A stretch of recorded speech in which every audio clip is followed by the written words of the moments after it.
Feels so right. Yep. And a pleasant, good, what is this? Afternoon now, I guess, to you and to yours.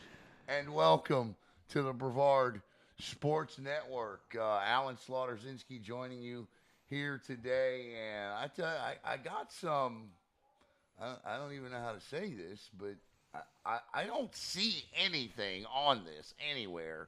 I don't see nothing. I see absolutely nothing in terms of the FHSAA with a link to a live feed or anything like that. Um, listen, I was told by four different outlets that today would be the day that these brackets were getting released, and so I guess we'll wait and see. Um, you know, we're all in this together, right? So here we go. But I tell you what, back on the Brevard Sports Network cameras today, and not from a hospital bed, but from right here in the BSN studios. Now, he's not sitting in his normal chair today.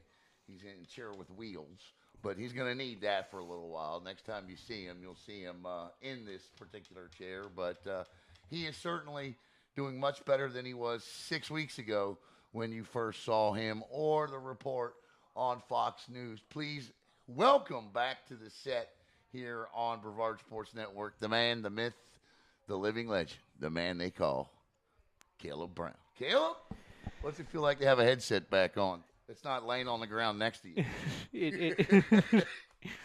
I don't even remember seeing the headset laying next to me, to be honest with you.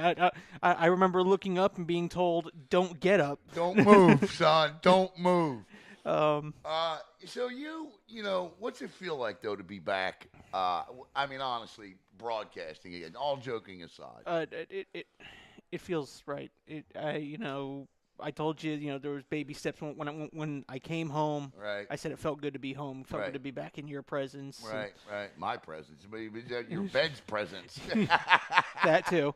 Um, but and now just being able to set the studio up, a bit and Sure. be now have the headset on it feels so good. Yeah, You, I can tell you, it's good to have you back on because for the last 6 weeks I've had to stammer on here by myself.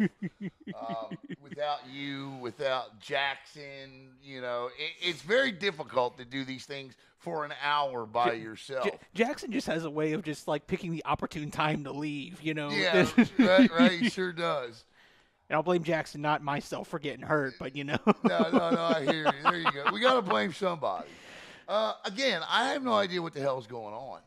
I don't, listen, I don't see a live link to this thing. Do you have Josh's show on? I can get back to his show. Get back to Josh's show and see what he's got going on. The last thing that was live on the FHSAA was their board of directors meeting from 3 days ago, which was itself a show. But I don't know. I mean, when you go to the FHSAA website, there it is on YouTube, and you look, there's just nothing there. Absolutely nothing there. Josh and his crew are just doing a projections show pre-waiting. If somebody finds a link or sees a link or something, let me know. All right, but anyway, let's talk about.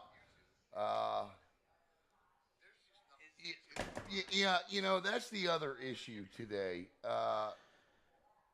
So the First Academy has appealed their process through not the FHSAA, but through the court system. Well, we're all too familiar with that here in Brevard County. Well, I know O'Galley baseball. That's what I'm saying. Right?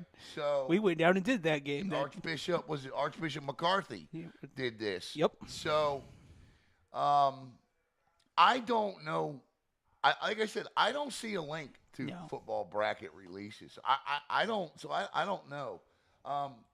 The one thing the FHSA has been good at is letting you know ahead of time about these things. There's always a social media post for other sports. Now, I know Josh doesn't get into other sports.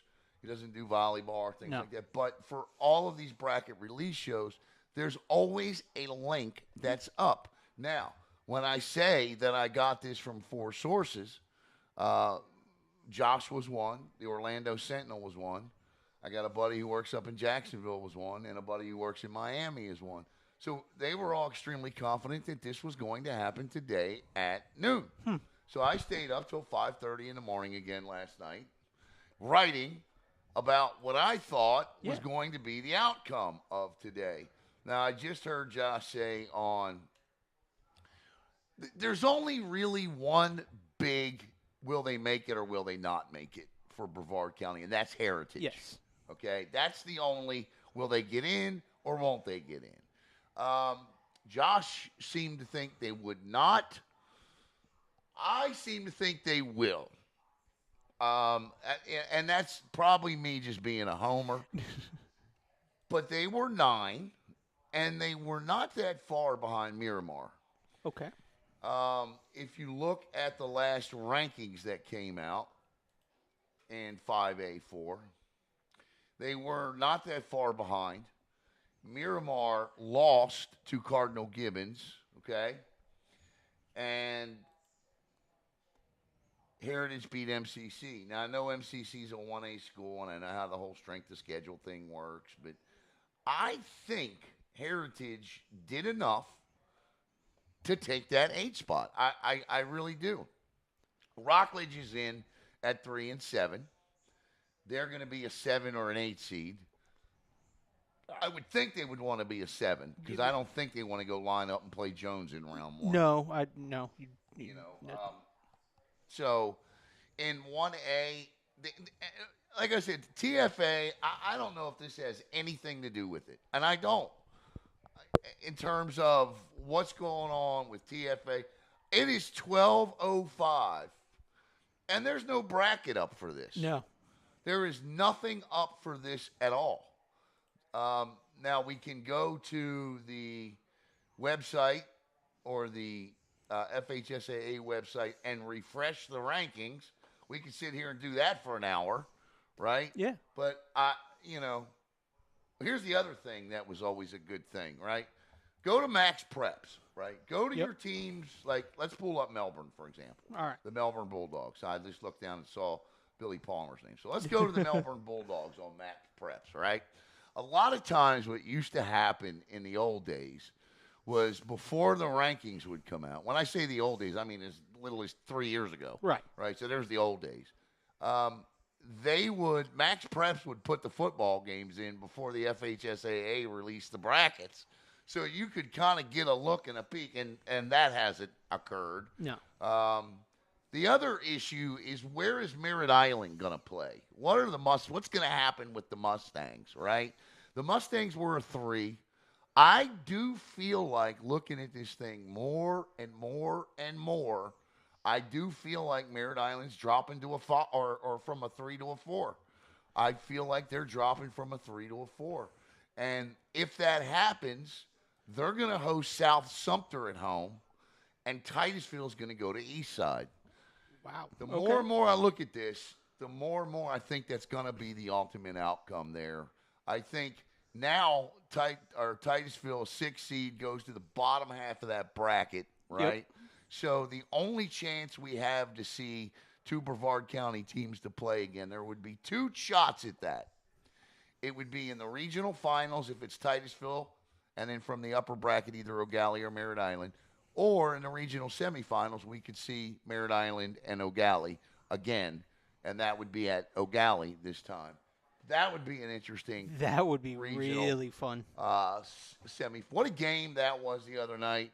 Up until we got right before halftime, and then the Gabe player, great concentration to haul that ball in and sprint back 95 yards for a touchdown, and then it was all O'Galley from that point on. But if we look at these teams, 1A, MCC's either going to host Orlando Christian Prep or Lakeland Christian. That's one of the 2. That's their 2 possibilities. In 2A, if Cocoa moves up to a 3, which they should move up to a 3. Yes, they should. Villages should be a 4. Okay, so, let me look at 2A before I start naming teams that don't even exist. I start making up schools. Like, Cypress Creek and there's no Cypress Creek. Yeah, see, it's Calvary Christian. There's nothing to do with a creek or a cypress. No.